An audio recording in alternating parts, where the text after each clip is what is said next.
Olá, eu sou Kátia Soares. Eu sou Ricardo Soares. E você está em mais um episódio do podcast Negócios de Família.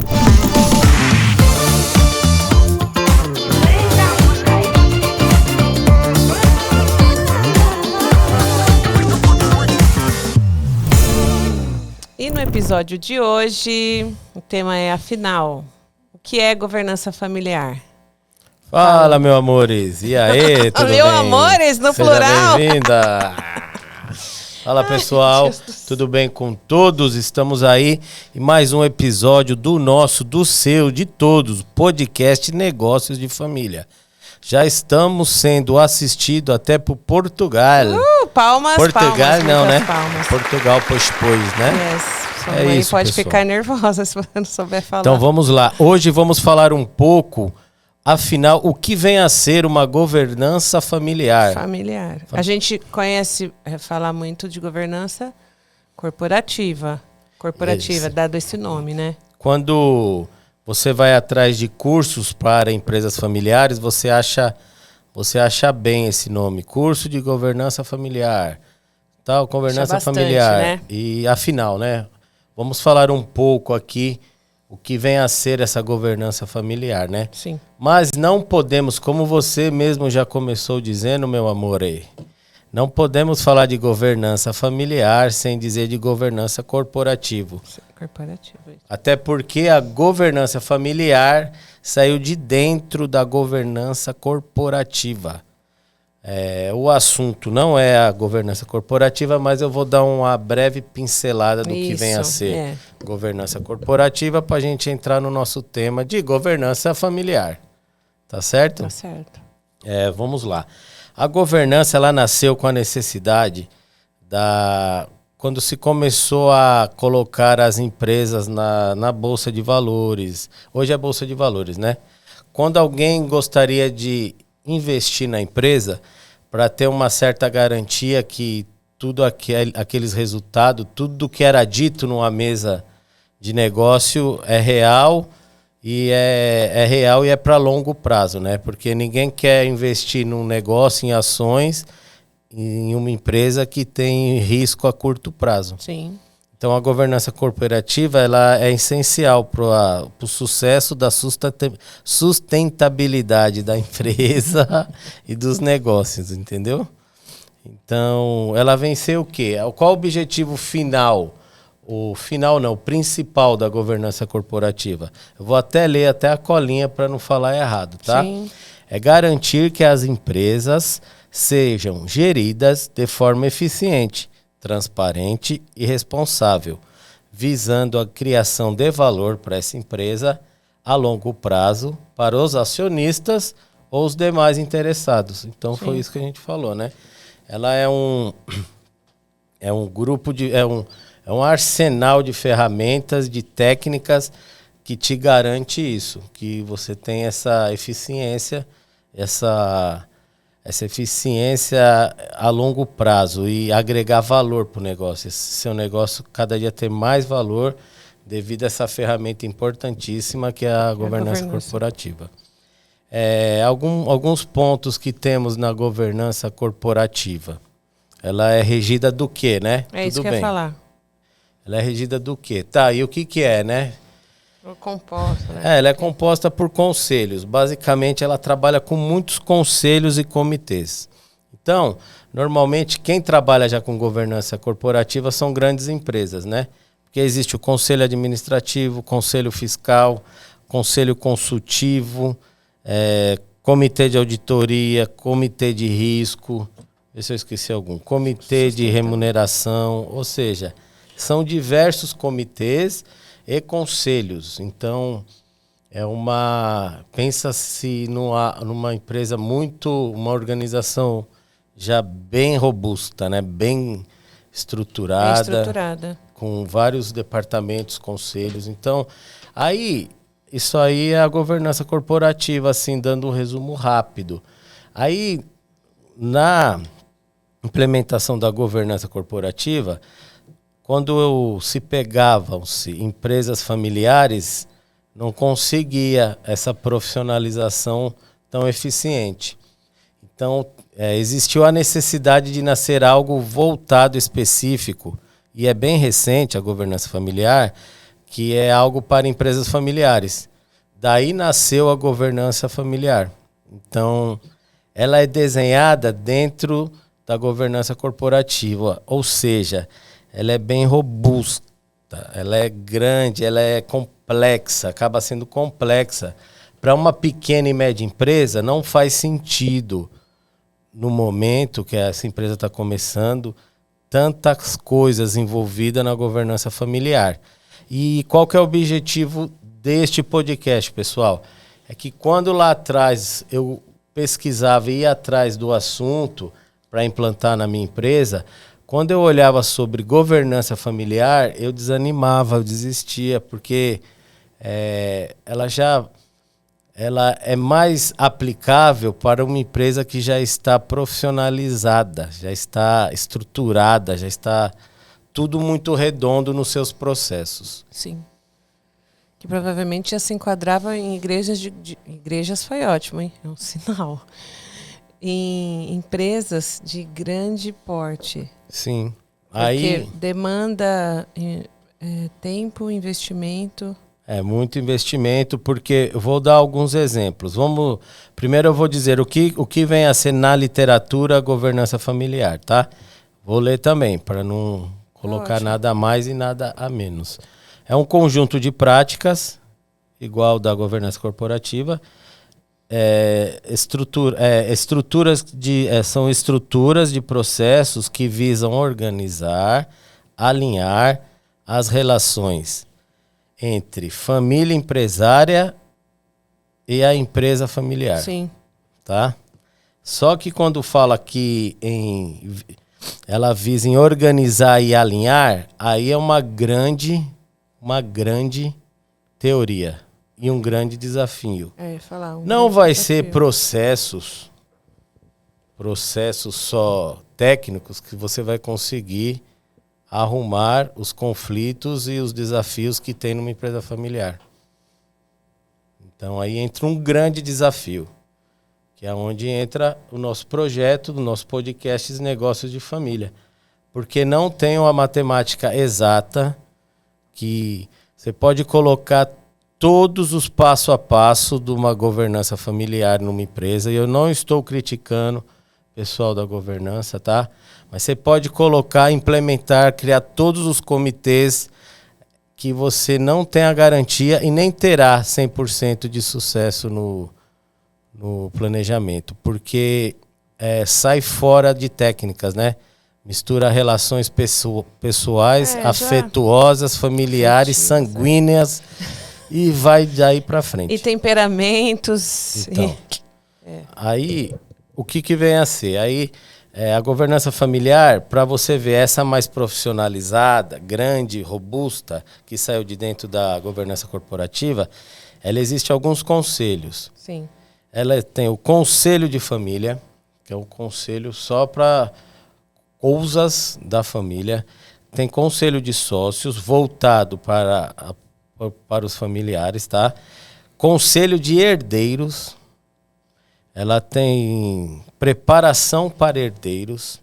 Ela tem family office. O que é family office? Eu já falei isso em outros episódios.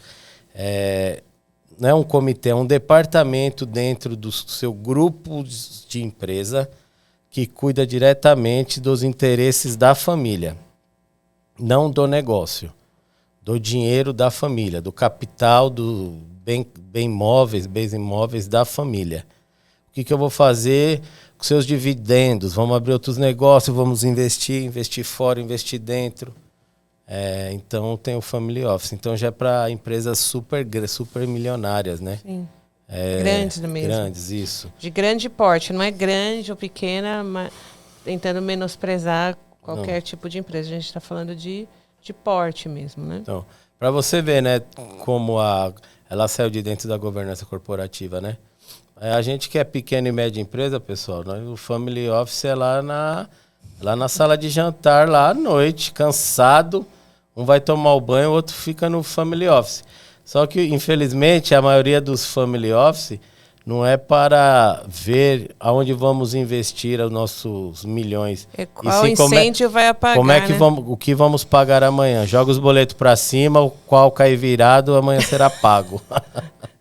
Então, mas não existe o certo ou o errado, existem momentos, né? Espero que todos que estejam nos assistindo aí possam ter um dia o Family Office nos seus negócios, né? E dentro também desses elementos da governança familiar tem o protocolo familiar. O protocolo familiar é uma das ferramentas que nós usamos na nossa mentoria para caminhar nesse planejamento sucessório, né? Sim. Que é um combinado familiar de quem trabalha, de quem está dentro das organizações e fora.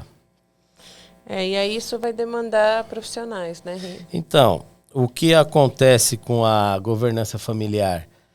Lembra que eu falei que é impossível conseguir solucionar tudo só com as técnicas? Sim. Porque, na verdade, pessoal, quando falamos aí, eu não estou falando de governança familiar, tá? Eu estou falando de empresas familiares. Sim. Tá? Cada dia mais fica mais difícil, e nunca foi fácil também, mas fica mais claro que não dá para você contratar ou só uma governança familiar, ou só um belo advogado, ou só um belo contador, ou só um belo consultor para resolver os assuntos de uma empresa familiar. Na verdade, se necessita de alguns profissionais de áreas distintas, porque não é uma ciência exata. De várias áreas, né? Independentes, né, Rê? Isso para conflitos, pessoal, o que precisa? Vou começar a dar exemplos de profissionais, tá? Para uma empresa familiar. Para conflitos, hoje já existe o mediador de conflitos profissional. Normalmente eles são psicólogos ou não, tem uns que já são. Tem casos que tem um mediador de conflito, que junto ele já traz um psicólogo familiar. Aquela empresa, um psicólogo familiar, mais um mediador. Porque tem casos, pessoal, que aquela empresa está com tantos ruídos entre os familiares, sim, que não é saudável você contratar já um advogado ou já estruturar a governança familiar na empresa sem antes resolver o básico, que é pelo menos você conseguir conversar com esses familiares, com esses membros da família, com esses sócios. Sim. Então, o papel do mediador é muito importante. É um papel de extrema importância. É necessário, né? Em alguns casos. Por isso que não é uma ciência exata. É uma família que já está bem harmonizada, está tudo bem entre elas, só falta uma organização. Às vezes ele não necessita naquele momento de um mediador. Sim. Nem de um psicólogo familiar. Sim. Às vezes naquele momento ele precisa mais das ferramentas da governança familiar. Sim. Então não existe nada exato, caso a caso.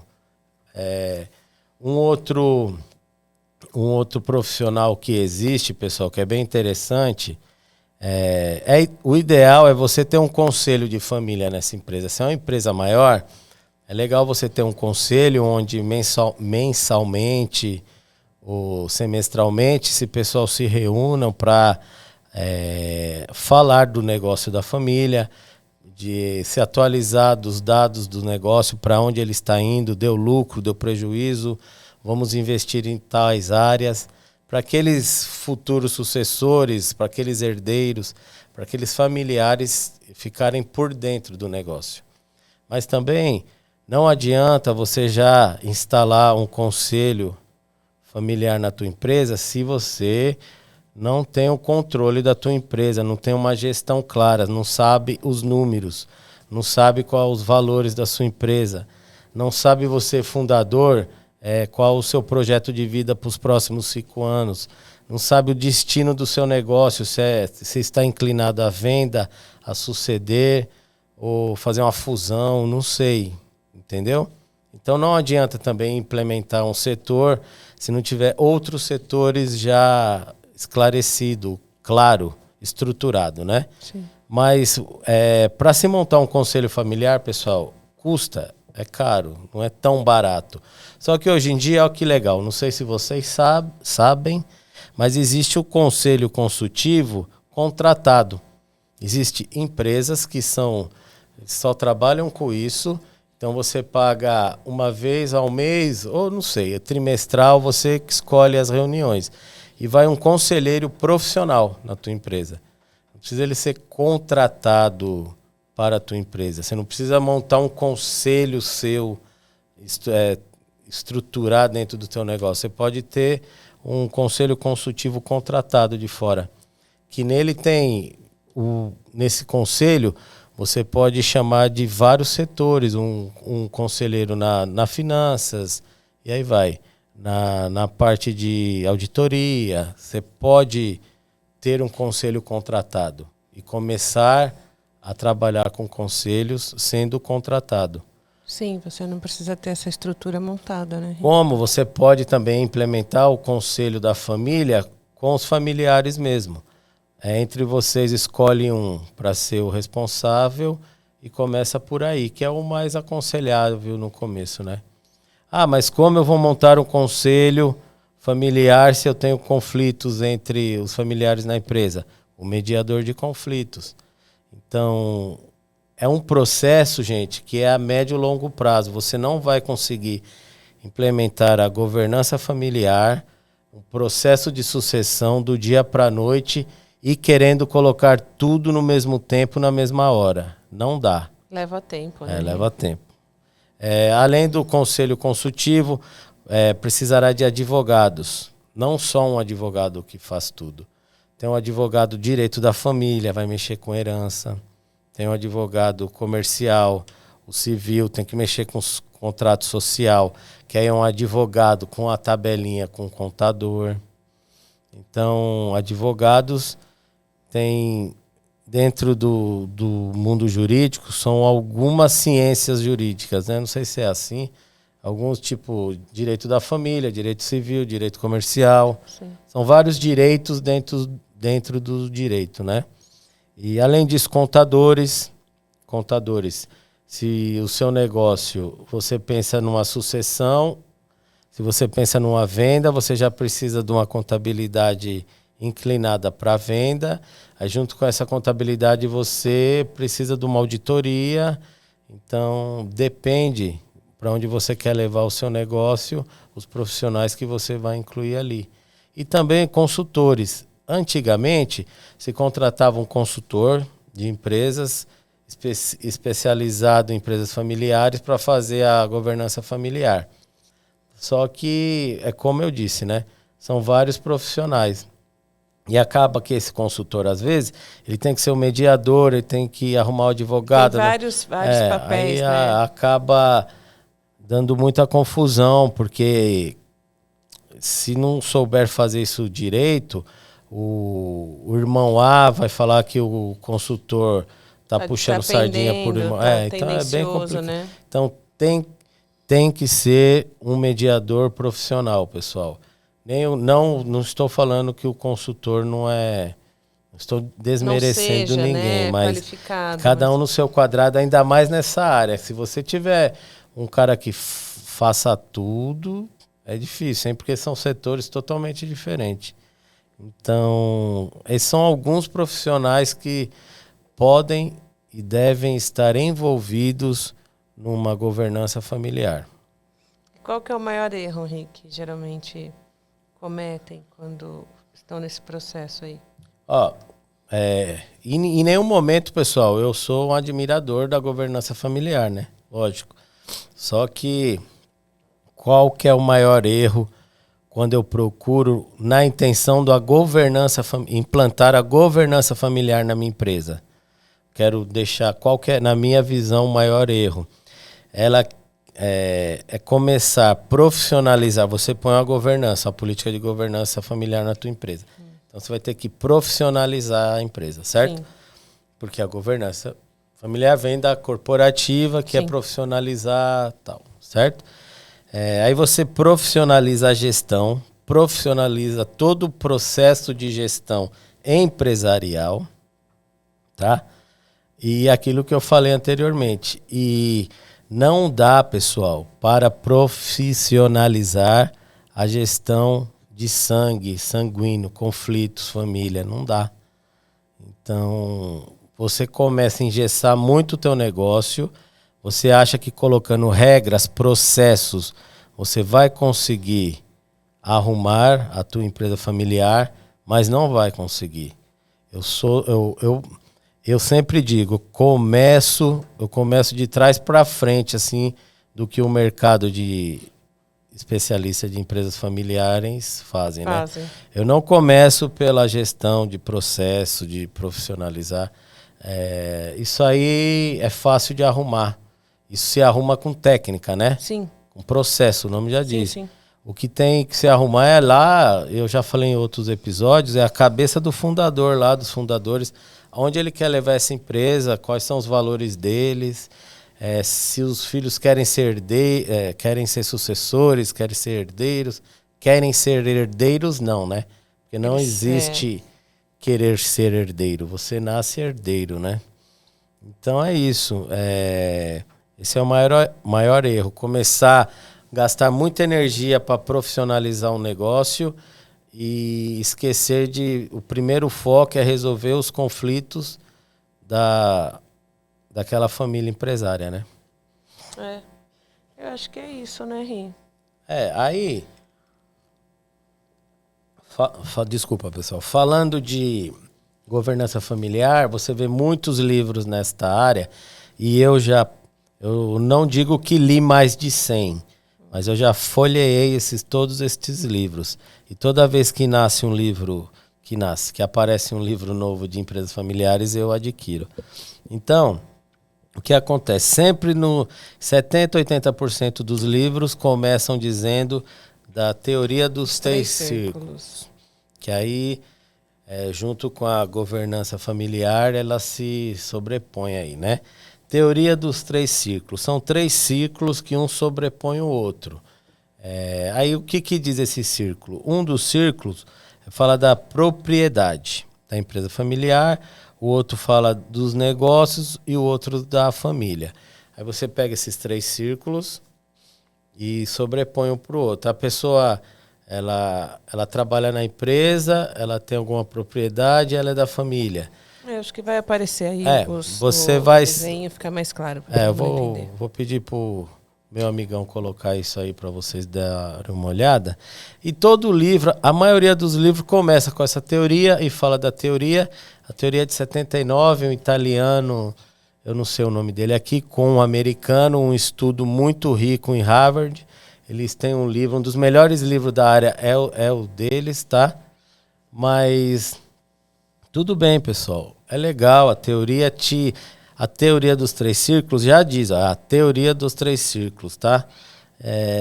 E todo livro que eu vou olhar, pode ver, você que já viu algum livro de empresa familiar, tem essa teoria. Tá bom, a teoria vai te ajudar o quê? Ela simplesmente não. Ela vai te ajudar a identificar e vai te ajudar a compreender os diferentes papéis das famílias empresárias dentro da empresa familiar. Sim. Ela vai te ajudar a identificar. E tá aí. E daí para frente é outra história. Tá? Então, vou falar da teoria dos 3 círculos aqui, eu poderia ficar o dia inteiro, mas tá. Tempo, né? Identificou. E agora? O que fazer, né? Aí você vai para a governança familiar, é um processo cheio de conselhos. Aí você vai para outro livro, é a teoria dos 3 círculos, 200 páginas mostrando, você vai identificar, tá? Tem muita coisa, né? Mas assim, o que de fato se aplica, como é que resolve, como é que soluciona, como é que contribui, como é que começa por facilita. Onde? Eu dou uma gugada. Empresas familiares, vai vir teoria dos 3 círculos, governança familiar, conflitos, Magazine Luiza, o filho assumiu, está milionário, não sei quem faliu, tal. Aí você vai para dados, só 18% das empresas passam da primeira para a segunda geração. E você lá desesperado, mas por onde eu começo? Só tem 5 funcionários. Eu, minha esposa e meus filhos, que são 5. E aí, esse family office o que é? Para que um escritório? Para que um conselho? Se a gente está na mesa comendo um McDonald's, já briga ali mesmo e já resolve ali mesmo. Então, gente, o que acontece? Daí nós montamos um método, um passo a passo para você construir, veja bem, para você construir um planejamento sucessório. Por que planejamento sucessório? Que eu não falei até agora aqui. Porque toda empresa ela foi feita para ter continuidade. Sim. Você fundador ou que está de presidente na empresa neste momento, você não é para sempre. Então, qual que é a minha ideia? Temos que estar sempre preocupados na sucessão dessa empresa. Como será o futuro dessa empresa? Se essa sucessão será feita dentro de casa, com um dos filhos, com algum parente, tá? Algum sobrinho. Sim. Se essa sucessão vai ser feita, se essa sucessão vai ser feita através de um profissional, tá? De um CEO. Sim. Se essa sucessão será feita através de uma venda da empresa, você vai passar a empresa para frente. Sim. O que a gente quer deixar para vocês, pessoal, é passar um passo a passo para você tomar uma iniciativa e caminhar para algum sentido. Porque se você, tem direcionamento. Você só ficar nas teorias dos círculos, que eu não estou criticando, mas é uma teoria. Se você ficar na governança familiar, que é muito bem estruturada, mas às vezes não é a sua, você não está naquele momento de implantar a governança familiar. E ficar com literaturas, com teorias, o que vai acontecer? O que vai acontecer? Você vai entrar na estatística, sim, que quase 80% não passa da primeira para a segunda geração. Sim, sim, sim. Meu Deus do céu, pessoal, não é possível não. A gente tem que conseguir isso. E como eu estou há mais de 30 anos mexendo com isso, já sou a segunda geração, tá? Já tenho o fundador falecido, infelizmente. Poxa, eu quero contribuir com vocês. Então, montamos esse passo a passo de um planejamento. É uma continuidade. Você vai planejar uma sucessão. Não importa qual seja. E não tem uma regra também que o jeito que você planejar hoje tem que ser daqui para frente. Vamos montar esse planejamento. Você monte o seu planejamento sucessório. Acompanhe a gente aqui nas redes sociais. Você vendo os nossos podcasts, você já vai conseguir montar, sair do lugar, montar o seu... Só que assim, ó, põe um negócio na sua cabeça. Monte esse planejamento sucessório na areia. Não monte na pedra. Porque na pedra não dá para apagar. Monte na areia. Porque se precisar mudar, você passa a mão e monta de novo. Monta de novo. Monta de novo. Mas você está caminhando. Também não faça algo na pedra, que na pedra não dá para tirar, né? Ah, já fez, não dá para mudar. Não. Vai nascer os filhos, os netos, os bisnetos. Vai ter um filho que vai querer muito, vai ter outro que não vai querer. Então, mas tenha isso, tenha essa consciência, se proteja com tem algumas ferramentas mais práticas do que muitas teorias, que se você amanhã vir a falecer, você não deixa esses herdeiros, esses sucessores, numa situação que eles não consigam trabalhar, tá? E por isso que acaba, quase 80% não aguenta, porque existe essa sucessão da morte também, que é a mais chata, do dia para a noite. E só teoria, na hora lá da sucessão, da morte, a teoria não vai resolver, tá? Então, verdade, pessoal, hoje é um desabafo aqui de quem está há mais de 30 anos com isso. Leio, aprendo muito com as teorias, mas também espero que vocês que estão me ouvindo, que estão nas empresas dos seus familiares, pense nisso. Saia um pouquinho da teoria. Tem como fazer coisas hoje, sem gastar R$1. Tem como começar, pessoal. Sim. E aqui no nosso canal, não é um jabá, o canal foi feito, sim, para ajudar vocês, tá? Contribuir, né? Para evitar passar muita coisa que a gente passou, né? Não é conversinha de vendedor. O canal foi feito para ajudar vocês e eu espero poder ajudar. Basta você ali olhar o nosso podcast. Eu não aconselho outros porque eu ainda não vi no mercado ninguém falando de empresas familiares do jeito simples e prático que nós colocamos aqui. De maneira prática e acessível também, né? Para ver que é possível você organizar, é possível você aplicar com ações simples, muitas vezes são simples. Antes de você ir lá para um grande passo, você tem que começar igual a formiguinha. A formiguinha carrega muito mais peso do que o corpo dela, o tamanho do corpo dela. Mas é sempre, sempre. Pequenas ações e sempre. Acho que é isso, né, Henrique? É isso, pessoal. Por hoje, então, falamos do que é governança familiar, falamos um pouco de empresas familiares, alguns conselhos aqui do fundo do nosso coração, né? Coisas sinceras. E acompanhe o nosso podcast passo a passo ali. Você a cada semana terá uma luz aí. Espero ajudar cada um. Uma contribuição. Muito bom ter você aqui conosco. Pessoal, que Deus abençoe a sua vida, a sua casa e os seus negócios. Fiquem com Deus. Tchau, tchau.